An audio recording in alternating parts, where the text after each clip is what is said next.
ganancias que dejó este negocio de la muerte se invirtieron en nuestro país. Argentina hoy por hoy es una gran pista de tránsito de cocaína hacia el exterior. Y donde corre cocaína, evidentemente crece el consumo. Según el Departamento de Estado americano, el año pasado por Argentina cruzaron 70 toneladas de cocaína. Para entender este fenómeno hay que venir a Colombia.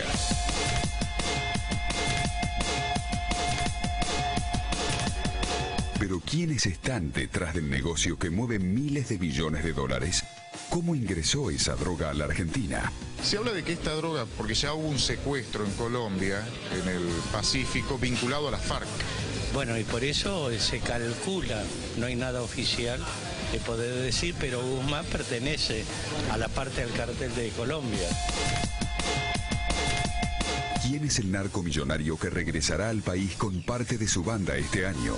¿Y por qué cada día más se menciona a la organización terrorista FARC como la responsable de gran parte de esa producción? Esta investigación especial de C5N nos llevará a recorrer Colombia, consultar a especialistas en distintos países, analizar decenas de expedientes que se instruyen en varias ciudades argentinas y seguir los pasos de peligrosos delincuentes que ingresaron a nuestro país en los últimos años. En muchas partes del país, la guerrilla participa directamente del negocio del narcotráfico. Las FARC y el ELN participan directamente en el negocio del narcotráfico. La droga de las FARC es una realidad que preocupa al mundo. Los insumos, los precursores, los cultivos, la pasta básica de coca, los cristalizaderos, los embarques, las motonaves, los viajes, ellos participan en todas las cadenas del narcotráfico. O sea, es una actividad que para ellos es bastante rentable y pues es la gasolina, digámoslo así, que les alimenta su accionar delictivo. Las fuerzas especiales colombianas ya no solo combaten contra una organización terrorista, ahora tienen frente a ellos a un verdadero megacártel de la cocaína que mueve cientos de millones de dólares por año. En un principio las FARC siempre se preocupó por desmentir algo que nosotros ya estábamos seguros de que era así, pero a medida que han pasado los tiempos, por los golpes que le han dado, pues han quedado en evidencia de que ellos efectivamente son narcoterroristas, utilizan el narcotráfico para financiar sus actividades criminales. Pero ¿por qué la Argentina es una de las conexiones más importantes que tienen las FARC y las nuevas bandas del narcotráfico en Latinoamérica? Hay mucha plata en juego y cuando a ellos se le empiezan a caer los cargamentos, o sea, los cargamentos son incautados, ellos analizan y miran qué es lo que deben hacer para que eso no vuelva a suceder. Entonces, si en Colombia somos eficientes, pues ellos van a buscar otros países que no tengan los controles que nosotros tenemos. Fundamentalmente ahora se comienza a observar el transporte de cocaína en aviones, avionetas o aviones, para el ingreso al país y últimamente también para la exportación de cocaína, como fue el caso Julia, que era impensado hasta hace unos meses suponer que en un avión tripulado por personal argentino pudiese llevar 1 tonelada de cocaína. La parte oeste particularmente favorece, por su geografía y por la poca cantidad de habitantes, por la cantidad de zona rural que existe, que desciendan vuelos clandestinos con drogas normalmente, o últimamente se está viendo que llegan con principalmente marihuana proveniente del Paraguay. Argentina no es un país productor. Argentina es un país netamente de tránsito, pero los tránsitos últimamente son muy importantes de mucha cantidad de droga. Este turno 4 toneladas y media. Es impresionante.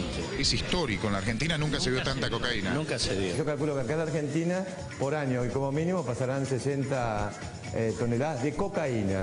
Le reditúa un negocio a Colombia de aproximadamente 88.000 millones de dólares. Narcoterrorismo, el negocio de la droga en la Argentina.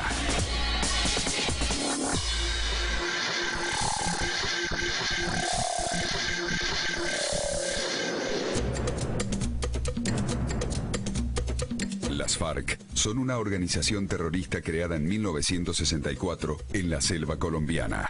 Sus fundadores fueron Jacobo Arenas y Manuel Marulanda Vélez, alias Tiro Fijo. En junio de 1964, entonces ya creamos un programa en el que se dio a conocer a toda la opinión pública y al que se han adherido otra cantidad de movimientos revolucionarios y están de acuerdo y seguimos luchando por ese programa, todos en conjunto.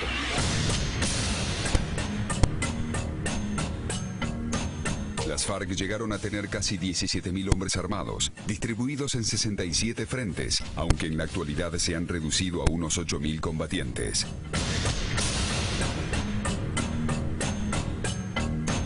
La financiación de esta organización terrorista se basó durante años en secuestros masivos, entre los que se destaca el de la ex candidata presidencial Ingrid Betancourt. Pero ahora la historia es distinta. El negocio es otro.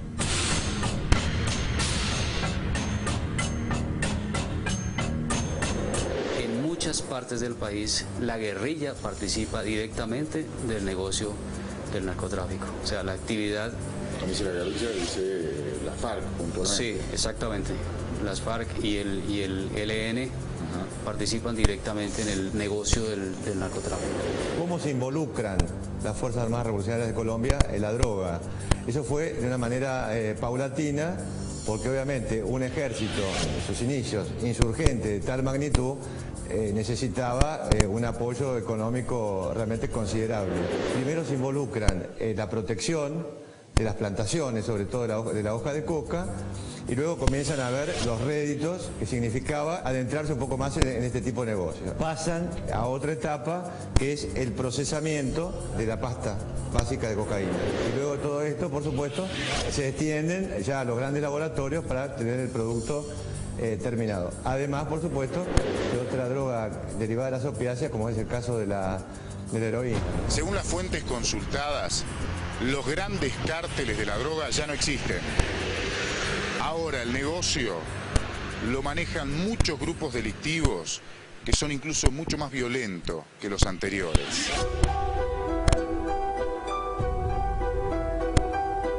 En Colombia, con la caída de los grandes jefes del narcotráfico, Pablo Escobar de Medellín y Rodríguez Orejuela de Cali, solo perduró un tiempo más el cártel del norte del Valle, también diezmado por la lucha frontal del gobierno. A partir del año 2000 hubo un acuerdo bilateral entre Estados Unidos y Colombia, donde hubo una importante inyección económica hacia el país latinoamericano. Esa inyección de fondos produjo una gran guerra interior en Colombia contra el narcotráfico, que hizo que las grandes cabezas o las cabezas, las más importantes de los carteles colombianos, fueron extraditados a Estados Unidos. Eso lo que permitió fue acabar con los carteles grandes, ¿sí? Pero no quiere decir que el narcotráfico se acabó. Y las segundas líneas que quisieron seguir con el negocio se tuvieron que ir de Colombia. Por lo tanto, están establecidas en distintos países de Latinoamérica, entre ellos Argentina.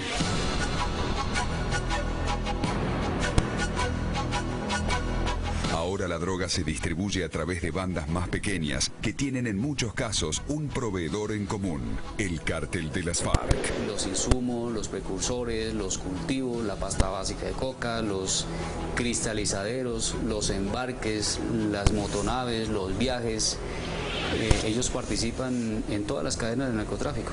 Es una actividad que para ellos es bastante rentable. Y pues es la gasolina, digámoslo así, que les alimenta su accionar delictivo. Continúa de una manera diferente el negocio a través de tres grandes mega movimientos. Primero que todo, las Fuerzas Armadas Revolucionarias de Colombia, el Ejército de Liberación Nacional, o ELN, y las Fuerzas de Autodefensa de Colombia, que son grupos antiguamente relacionados con la protección de los grandes hacendados y por supuesto considerados de derecha, ¿no?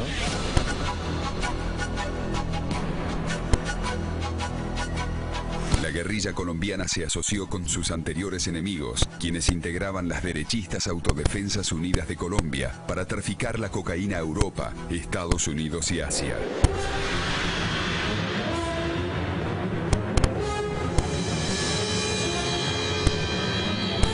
bandas son denominadas BACRIM, que es una abreviatura de banda criminal. Es un nombre bastante apropiado, porque hablar de banda criminal involucra otro tipo de actividades que también son propias de la FARC, como el secuestro, la extorsión, el contrabando de armas. Ellos tratan de no competir de manera violenta.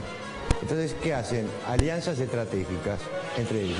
Ahora se las conoce con nombres exóticos: los Rastrojos, los Comba, la Cordillera, Loco Barrera, Valenciano, entre otros. Lo que nosotros hemos analizado es que ahora hay mini carteles, ya no hay carteles al estilo de Pablo Escobar, de los Rodríguez Orejuela, del cartel del Norte del Valle. Sí existen mini carteles, muchas veces compuesto por gente que perteneció a grupos armados ilegales, que ahora mismo están dedicados a esa actividad que nosotros los llamamos las bandas criminales emergentes, y son más violentos, porque es gente que perteneció a grupos ilegales y ahora están dedicados netamente al narcotráfico. Entonces es gente que conoce el oficio de las armas, y eso pues nos hace cada vez más difícil la lucha contra ellos, porque entrar a un laboratorio, a un área de embarque de droga es mucho más complicado. Tenemos que tomar todas las precauciones, porque normalmente no vamos a encontrar en combates, bien sea con las FARC o con los grupos, las bandas criminales emergentes.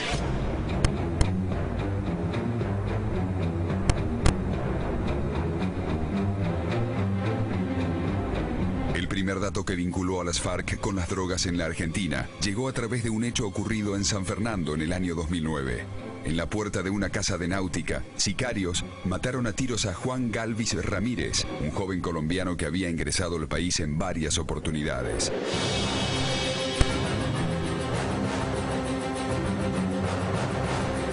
Este hombre se llama Jorge Iván González Ramírez y tiene una particularidad.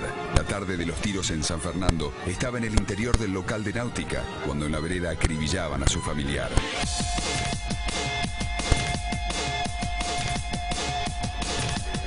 Los representantes de varias BACRIM para entonces ya estaban instalados en la Argentina. Según fuentes de inteligencia consultadas en Colombia, González Ramírez es conocido con el alias de Jota. Y en 2004 había sido encarcelado en su país en medio de una mega causa llamada Gato Negro. En 2004 el ejército colombiano dio un duro golpe al narcotráfico. Destruyeron 97 laboratorios, 5 cristalizaderos, 1.838 hectáreas sembradas con hojas de coca y 38 campamentos de las FARC. En esa oportunidad, un arrepentido aportó nombres. Los líderes terroristas Mono Jojoy y Negro Acacio habían llegado a un acuerdo para entregar gran parte de esa producción a los traficantes conocidos como Negro Lazo, Mario Pulpo, Don Tato, Negro Paisa y Jota. Jota es González Ramírez, quien para el 2009 se había mudado a la Argentina, compró un piso en Puerto Madero, una casa en un country de Pilar y decía ser empresario maderero. Este presunto narcotraficante vivía entre nosotros y era, según altas fuentes de inteligencia, un gran distribuidor de la cocaína de las FARC. Entre los años 2007 y 2008 se produjo una guerra entre dos bandas, lo que quedó del cártel del Norte del Valle y la oficina de Envigado. A partir de ese momento hubo muertos en distintos lugares y esa guerra en el año 2008 llegó a Buenos Aires. El 24 de julio de 2008, en el shopping Unicenter, masacraron a tiros a Héctor Duque Ceballos y Jorge Alexander Quintero Garner, mientras que se salvó por milagro Julián Andrés Jiménez Jaramillo. Duque Ceballos, alias Monoteto, había sido el hombre de confianza de Carlos Mario Jiménez, alias Macaco, que era uno de los líderes máximos de las Autodefensas Unidas de Colombia, un grupo que se creó en forma ilegal para combatir la guerrilla. Macaco fue extraditado a los Estados Unidos por narcotráfico. Y Monoteto, a partir de ese momento, se convirtió en el jefe de la organización y operaba desde la Argentina. Pero la guerra entre Macaco y otro ex paramilitar, alias Don Berna, le costó la vida a Duque Ceballos. Ese mismo día, otro narco, conocido como Comandante Job, fue asesinado a tiros en un bar de Medellín, en represalia por lo ocurrido en San Isidro. Macaco y Don Berna, en rigor, peleaban por la droga que se produce especialmente en el suroccidente colombiano. Y la Argentina era ya, para entonces, clave para el tráfico a Europa y Asia. En Argentina cambió un poco el mapa del narcotráfico en esa época. También tuvimos posibilidad de hacer grandes procedimientos en cuanto a secuestro de cocaína que se estableció procedida de Colombia. En un corto tiempo, en 2 o 3 meses, se secuestraron cerca de 600 kilos en la policía de la provincia de Buenos Aires de cocaína colombiana. Casualmente, poco tiempo después se produce lo que fue la masacre de Unicenter, que sicarios colombianos pudieron haber cometido esos hechos en virtud de la pérdida de semejante cantidad de cocaína en manos de la policía en procedimientos que se realizaron en el conurbano de Buenos Aires y también en Capital Federal. A raíz de haber perdido semejante cantidad de cocaína en 3 procedimientos policiales, alguien tuvo que pagar, aunque sea con la vida, no haber llevado a cabo el tráfico que tenía el barrio de acá, no haber protegido la cocaína como la debió haber protegido. Jiménez Jaramillo, el sobreviviente de Unicenter, nos llevará a entrelazar varias causas que nos sirven para esta investigación. En el año 2008, luego de la masacre de Unicenter, se realizó un juicio oral en un tribunal penal económico de Buenos Aires. Allí condenaron a varios empresarios argentinos.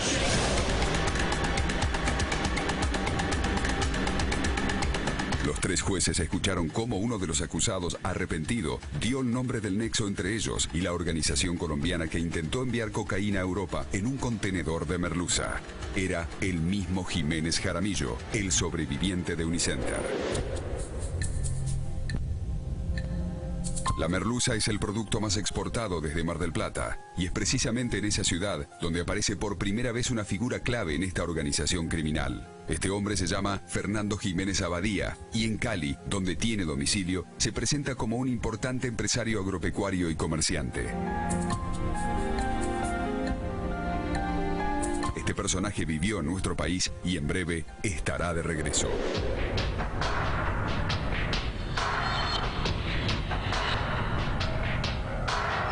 En mayo de 2005, la DEA norteamericana informó a la Argentina que un barco estaba por llegar a Holanda con un cargamento de merluza, donde se ocultaban más de 500 kilos de cocaína. Los empresarios marplatenses Darío Oscar Fabia Pesina y Alberto Edgardo Coluccia, con la ayuda de un veterinario del SENASA, habían realizado la exportación. Para ello, habían comprado una firma llamada Plankton, Sociedad Anónima. Eran solo oficinas, desde donde alquilaron un frigorífico para congelar la merluza. Según consta en la causa, Fabia Pesina y Coluccia dieron la orden de ubicar en el centro del contenedor 95 cajas con pescado congelado. Ahí estaba ubicada la cocaína. Los jueces del Tribunal Federal de Mar del Plata condenaron finalmente a los empresarios a 7 años de prisión. Pero además, escucharon la confesión de